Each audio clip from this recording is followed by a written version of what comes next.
음, 네. 역시. 네. 지금 현재 저는 카이스트의 교수로 있고요. 그 다음에 한국인공지능 회장을 맡고 있고, 그 다음에 한 6년 동안 공정성 센터를 운영을 하고 있습니다. 그래서 여러분들 잘 아시겠지만 알파고 자율주행, 그 다음에 아파트에서 음성 손짓으로 아파트를 제어하고, 그 다음에 공항에서의 안면 인식, 이런 새로운 기술로 세상이 변화하고 있다는 것을 체감하고 계실 것입니다. 이것은 이제 2016년도에 다보스 포럼을 창시한 클라우스 슈왑이 물리적인 세상이랑 생물적인 세상이랑 그 다음에 디지털 세상의 어떤 융합이 이루어지고 있다, 이렇게 말씀을 하셨습니다. 근데 실제로 인공지능이 이 4차 산업을 견인을 하고 있습니다. 그래서 4차 산업이라는 게 지금 어떤 것이냐면은 인공지능이 사람과 비교되는 어떤 판단력을 내리는 것입니다. 그래서 판단을 하면서 윤리적인 문제, 공정성에 대한 문제가 제기되고 있는 것이죠. 네. 많은 분들이 인공지능에 대해서 좀 자세하게 잘 모르는 것 같은데, 인공지능은 추론을 하고 인지하고 행동하고 응용하는 소프트웨어입니다. 그리고 기계학습이라는 것이 있는데, 그것을 지금 말씀드린 그것을 데이터 기반으로 하는 것을 기계학습이라고 하고, 입출력을 심층망을 이용하는 것이 딥러닝입니다.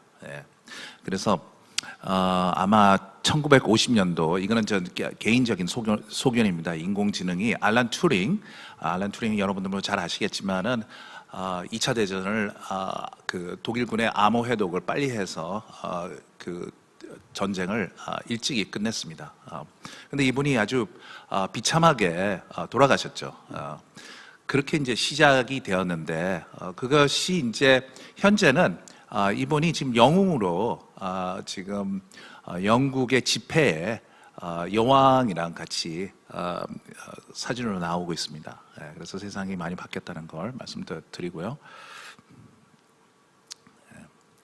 그래서 인공지능이 지금 현재 어느 수준으로 와 있느냐, 이렇게 보면은 제가 사람보다 조금 못한다, 사람 정도 한다, 사람보다 프로보다 조금 비슷하게 한다, 아주 잘한다, 아주 그런 최적화되어 있다, 이렇게 나눠서 분류를 한다면은, 게임 예를 들어서 장기나 스타크래프트 같은 거는 사람보다 훨씬 더 잘합니다. 그렇지만은 음성 인식, 안면 인식, 필체 인식은 사람 또는 사람보다 약간 못하는 그러한 수준에 있습니다.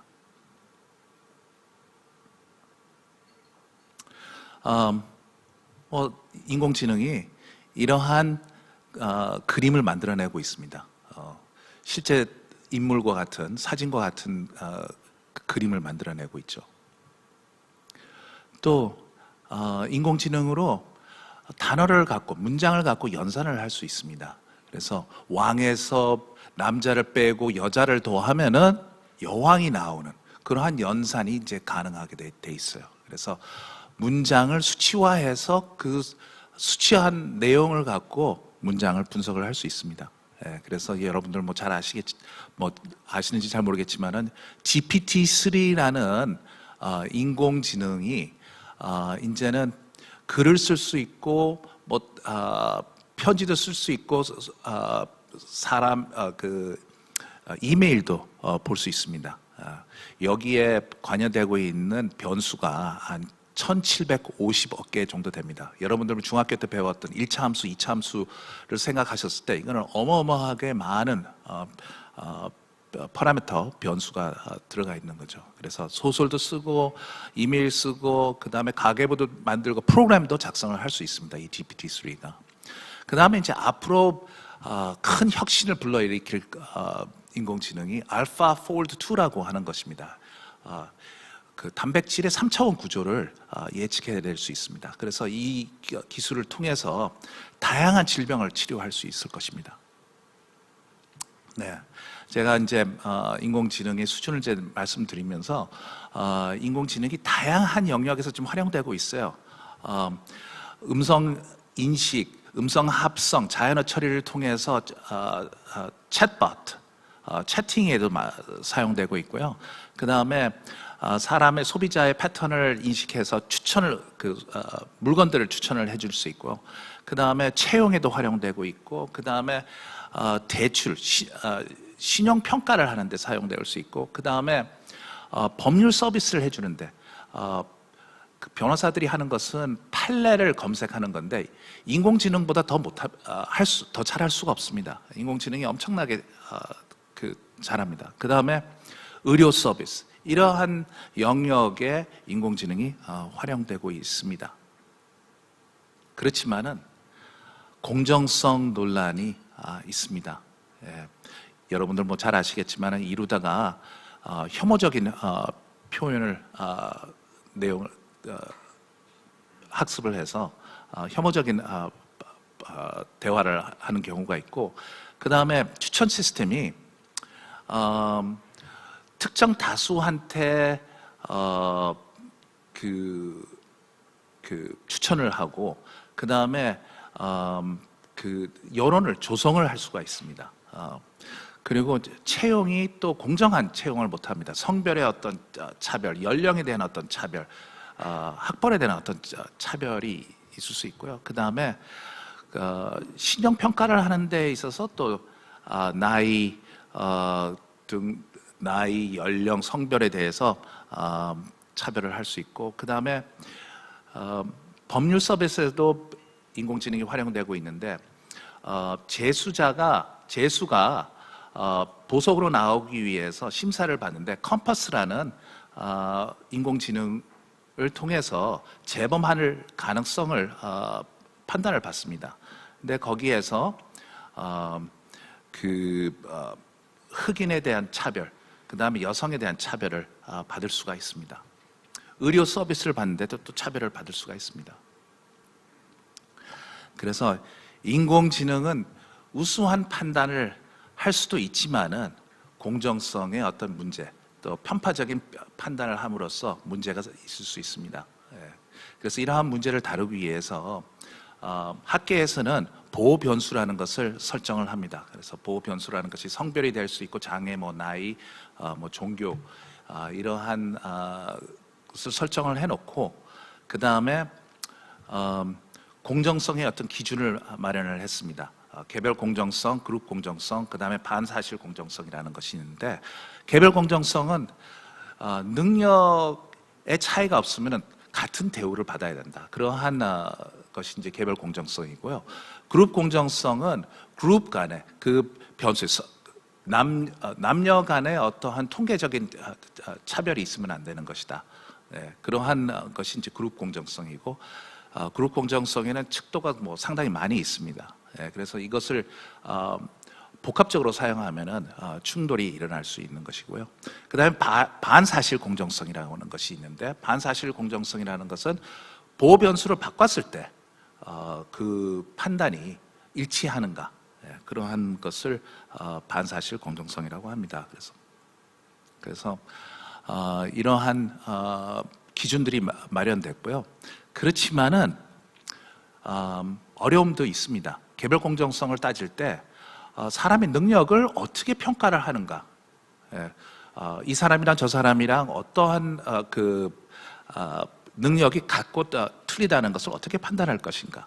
그 다음에 그룹 공정성을 따질 때 여러 가지 척도가 있다고 그랬는데 그 척도 간에 어떤 상충되는 부분들이 있습니다. 그 다음에 이제 반사실을 따질 때는 인과관계를 따져야 되는데 인과관계를 추론하는 것이 그렇게 쉽지는 않습니다. 그래서 이러한 어려움들이 있고요. 그래서 이러한 것을 연구하기 위해서 저 자신을 포함해서 많은 학자들이 연구를 하고 있습니다. 그래서 여기 자세한 내용을 좀 알고 싶으면은 제가 쓴 기사들이 있는데 한번 보시면은 좋을 것 같습니다. 그리고 지금 현재 인공지능은 상관관계에 기반한 추론을 하고 있습니다. 예를 들어서 바닷가에 아이스크림 판매가 있고 그 다음에 사람들이 바다가 나가서 수영을 하는데 상어에 대한 피해가 있습니다. 여름에는 아이스크림 판매도 높고 그 다음에 상어에 대한 피해도 높습니다. 반대로 겨울에는 아이스크림 판매가 적고 그 다음에 상어에 대한 피해도 적습니다. 그래서 아이스크림 판매랑 상어에 대한 피해의 어떤 상관관계가 많다고 볼 수 있는 것이죠. 그렇지만은 상어에 대한 피해를 줄이기 위해서 아이스크림 판매를 줄인다는 것은 말이 안 되는 것입니다. 예. 그래서 지금 인공지능은 상관관계, 상어에 대한 피해를 줄이기 위해서 아이스크림 판매를 줄여야 된다. 이런 판단을 내리고 있습니다. 그래서 그것은 좀 잘못된 것이고, 그래서 앞으로의 인공지능은 인과관계에 기반해야 되는 것입니다. 근데 인과관계라는 것을 따진다는 게 상당히 어려웠는데, 여기에 그 유다야 펄이라는 UCLA 학자, 얼마 전에 튜링상을 받았습니다. 튜링상은 그 전산 컴퓨터 사이언스에서 노벨상과 같은 상인데요. 이분이 인과관계에 대한 이론을 정립을 하셨습니다. 그래서 지금 현재는 상관관계이지만 앞으로는 개입도 할 수 있고, 데이터에 대한 개입, 그 다음에 반사실에 대한 추론도 할 수 있는 것입니다. 그러니까 지금 현재 인공지능은 데이터 기반으로 상관관계를 따져서 추론을 하지만은, 이제는 그 데이터에 만약에 우리가 이렇게 되었다면, 상황이 이렇게 변동이 있다면은 어떻게 됐을까? 그런 것에 대한 추론을 할 수 있는 것이고, 그러니까 뭐 예를 들어서 제가 백신 A를 맞고 아팠어요. 그럼 제가 만약에 백신 B를 맞았으면은 어땠을까? 이러한 것을 추론할 수 있는 그러한 이론이 만들어졌고, 그 다음에 반사실, 어떤 사실에 대해서 어떤 반대가 일어났을 경우에 어떠한 결과가 나올까에 대한 추론을 할 수 있는 이론을 만들었습니다. 그래서 이러한 인과관계에 기반한 추론, 인과관계에 기반한 공정성을 따져야 되는 것입니다. 네. 그리고 저는 이제 말씀드렸다시피 한 5년 동안 공정성에 대해서 연구를 했고, 그 공정성을 따지기 위한 다양한 소프트웨어들이 많이 있습니다. IBM, MS, 구글 이러한 데서 소프트웨어들이 나왔는데, 제가 마프라는 과기부 정통부에서 지원한 자원을 갖고 저희가 소프트웨어를 개발을 만들었습니다. 그래서 그 편향성을 시각화하고, 그 다음에 다양한 꼭 정형화된 데이터가 아니라 비정형화된 데이터에서도 편향성을 볼 수 있고, 그 다음에 그 와프에서도 공정성을 따질 수 있는 그러한 툴킷을 만들었습니다. 여기 내용에 대해서 좀 더 좀 자세하게 아시고 싶으면 여기 AI 타임즈 기사를 보시면 좋을 것 같습니다. 제가 또 그동안에 좀 자세하게 좀 심혈을 기울여서 연구했던 부분이 음성인식기입니다. 지금 음성인식기가 다양한 영역에서 활용되고 있습니다. 근데 이 음성인식기가 만약에 서울의 표준어를 쓰는 사람들한테는 작동을 잘 하고, 그 다음에 지방에서 올라오신 분, 지방에서 사시는 분들, 뭐 좀 그 장애를 갖고 계신 분들에 대해서 어떤 성능의 어떤 차이가 있으면은 이것은 문제가 있는 것입니다. 그래서 그러한 어떤 그 성능의 차이를 줄이기 위해서 노력을 많이 했습니다. 네, 그리고 또 이거는 조금 좀 기술적인 내용인데요. 여기 여러분들이 보시는 왼쪽 하단에 있는 그림, 여기 파란 점들이 있고 그 다음에 빨간 점들이 있는데요. 공정성이라는 것은 파란 거랑 빨간 것을 구분 못하게 하는 것이 공정성입니다. 네, 그래서 저희가 일반적으로 데이터는 방대합니다. 그리고 많아요. 그것을 뭔가 판단을 하기 위해서 그거를 차원을 축소를 해야 됩니다. 그래서 축소를 할 때 여기에 보시는 바와 같이 빨간 거랑 파란 것이 겹쳐 있어서 구분을 못하도록 하는 그러한 알고리즘들을 개발을 했습니다.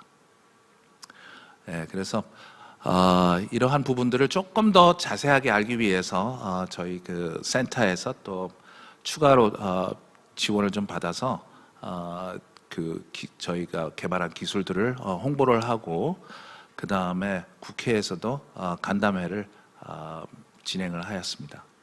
네, 이상입니다. 경청해 주셔서 감사합니다. 네, 한국인공지능학회 유창동 회장님께 감사 말씀을 드리면서 자리로 모시도록 하겠습니다. 여러분 다시 한번 박수 부탁을 드리겠습니다. 네, 감사합니다.